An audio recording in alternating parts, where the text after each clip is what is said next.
இப்போ பூரிக்கு சன்னா மசாலா பண்ணுறோங்க. அதுக்கு 2 ஸ்பூன் எண்ணெய் ஊற்றின்னு இருக்கேன். எண்ணெய் ஊற்றிட்டு வெண்ணெய் போட்டுக்கணும். அதுக்கு எண்ணெய் எல்லாம் 1 ஸ்பூன் வெண்ணெய் போட்டுக்கிட்டு பட்டை, பிரிஞ்சி இலை, ஏலக்காய், கிராம்பு போட்டுக்கணும். அடுத்தது வெங்காயம், பச்சை மிளகாய் போட்டுக்கிறோங்க. 2 பச்சை மிளகாய் போட்டுக்கிறோம். வெங்காயம் லேசாக வதங்கின உடனே வெங்காயத்தை அரைச்சி விட்டுருக்கோம் இல்லையா, அந்த சாறு அதை போட்டு லேசாக வதக்கணும். அதுக்கப்புறம் தக்காளி சாறை போட்டு வதக்கணும். தக்காளி பியூரி, தக்காளியை அரைச்சி விட்டுருக்கோம் இல்லையா, அதை வதக்கணும். நல்லா வதக்கணும் பச்சை வாடை போக. 1/4 டீஸ்பூன் மிளகாய் பொடி போட்டுக்கிறோம். 1/4 டீஸ்பூன் மஞ்சள் பொடி போட்டுக்கிறோம். 1/4 டீஸ்பூன் சீரகப்பொடி போட்டுக்கிறோம். தேவையான அளவு உப்பு போட்டுக்கிறோம். உப்பு வேக வச்ச ஊற வச்ச சன்னாவை போட்டுக்கிறோம்.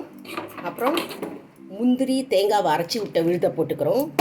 அதுக்கப்புறம் தயிர் 1 கரண்டி போட்டுக்கிறோம். போட்டு மூடி போட்டு வச்சு நம்ம இறக்க வேண்டிதான். நம்ம அருமையான சன்னா மசாலா ரெடி. பூரிக்கு தொட்டுக்கலாம், சப்பாத்தி எல்லாத்துக்கும் தொட்டுக்கலாங்க. அருமையாக இருக்குது பாருங்கள். சூப்பராக ரெடி ஆகிடுச்சு பாருங்கள். செம்ம டேஸ்ட்டாக இருக்கும். வெண்ணெய் போட்டு இப்படி செஞ்சு பாருங்கள். உங்கள் எல்லாருக்கும் பிடிக்கும்.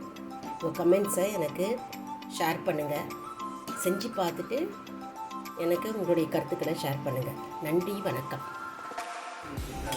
பாருங்கள், பூரி எவ்வளோ அழகாக வந்திருக்கு பாருங்கள்.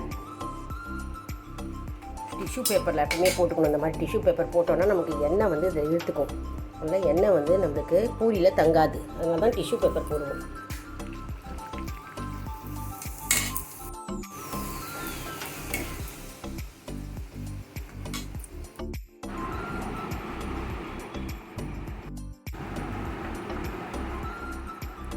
பூரி வச்சிடலாம் நம்ம.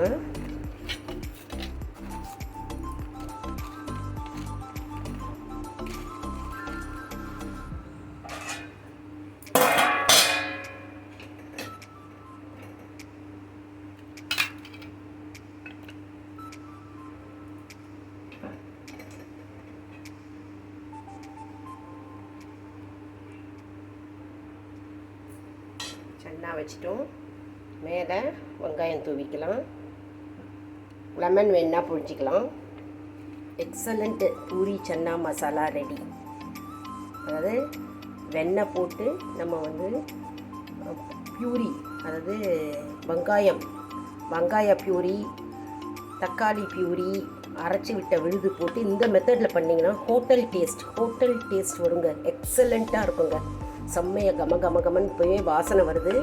அதனால் நம்ம வந்து இன்றைக்கி வந்து ஹோட்டல் ஸ்டைல் சன்னா மசாலா பூரி செஞ்சுருக்கோம். செஞ்சு பார்த்துட்டு உங்களுடைய கமெண்ட்ஸை தெரிவிங்க. தேங்க்ஸ் ஃபார் வாட்சிங்.